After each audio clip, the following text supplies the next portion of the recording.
नमस्कार शेतकरी मित्रांनो, मी सुरेश कदम, सहाय्यक कृषी अधिकारी, तालुका कृषी अधिकारी कार्यालय कळमनुरी। या आधीच्या व्हिडिओमध्ये महाविस्तार या ॲपमध्ये आपण रजिस्ट्रेशन कसं करायचं हे बघितलेलं आहे।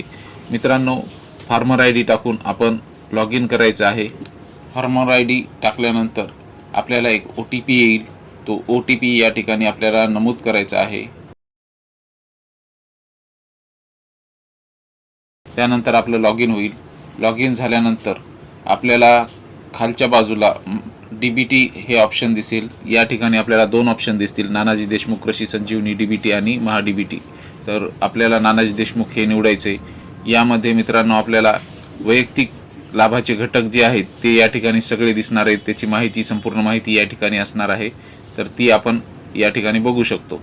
त्यानंतर कृषी व्यवसाय घटक हा सुद्धा एक ऑप्शन आहे। यामध्ये ज्या काही योजना आहेत त्या योजनेची संपूर्ण माहिती या ठिकाणी आपल्याला दिसणार आहे।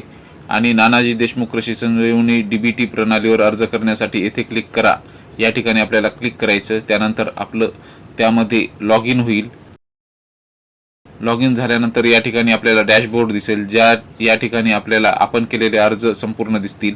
वर तीन टिंब असलेल्या ठिकाणी आपण जर क्लिक केलं तर आपल्याला जे काही ऑप्शन दिसतील त्यामध्ये डॅशबोर्ड, प्रोफाईल, त्यानंतर नवीन बाबीसाठी अर्ज करा, माझा अर्ज, अनुदान मागणी हे ऑप्शन दिसतील। त्यामध्ये जर आपण प्रोफाईलवर क्लिक केलं तर आपल्याला आपली स्वतःची माहिती आणि आपल्या शेतीची माहिती या ठिकाणी आपल्याला दिसणार आहे। त्यानंतर नवीन बाबीसाठी अर्ज करा या ठिकाणी जर आपण क्लिक केलं तर आपल्याला ज्या गोष्टीसाठी आपल्याला अर्ज करायचा आहे किंवा ज्या घटकासाठी आपल्याला अर्ज करायचा आहे ते सर्व घटक या ठिकाणी दिसणार आहेत। यामध्ये वैयक्तिक शेततळे, शेततळे अस्थिरीकरण, सामूहिक शेततळे, फळबाग, सूक्ष्म सिंचन या बाबी आपण ऑनलाईन करू शकतो। त्यामध्ये जर आपल्याला सूक्ष्म सिंचन या घटकाचा जर लाभ घ्यायचा असेल तर त्यावर क्लिक करायचे। त्यानंतर ठिबक किंवा तुषार हे आपल्याला निवडायचे। या ठिबक जर निवडलं तर त्यामध्ये ऑनलाईन की इनलाईन हे आपल्याला निवडायचे आहे। जर आपल्याला फळबागेसाठी करायचं तर आपण ऑनलाईन निवडू शकतो आणि इतर बाबीसाठी आपण इनलाईन निवडू शकतो। यामध्ये आपल्याला आपल्या पिकाचं अंतर किती आहे हे आपल्याला या ठिकाणी आपल्याला निवडायचं आहे। हे निवडल्यानंतर मित्रांनो आपल्याला पुढे जा या टॅबवर क्लिक करायचे। यासाठी लागणारी पात्रता आणि कागदपत्रे या ठिकाणी आपल्याला दिसणार आहेत। त्यानंतर आपल्याला पुढे जा यावर क्लिक करायचे। या ठिकाणी आपली पूर्ण होल्डिंग दिसणार आहे। यामध्ये आपल्याला आपल्या गावातील कोणत्या गटामध्ये आपल्याला ठिबक घ्यायचं आहे तो गट या ठिकाणी आपल्याला निवडायचा आहे आणि खाली त्या गटातील किती क्षेत्रावर ठिबक करायचं हे आपल्याला या ठिकाणी आपल्याला टाकायचं आहे।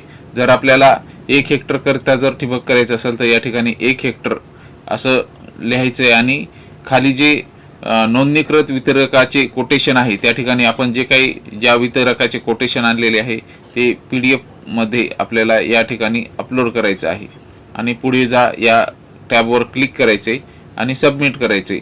त्यानंतर मित्रांनो आपण जर माझे अर्ज या टॅबवर जर क्लिक केलं तर आपल्याला आपले जे काही अर्ज केलेले आहेत ते संपूर्ण अर्ज या ठिकाणी आपल्याला दिसणार आहेत।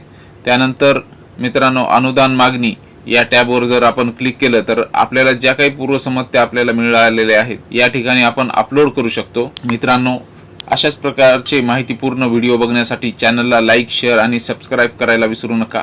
धन्यवाद।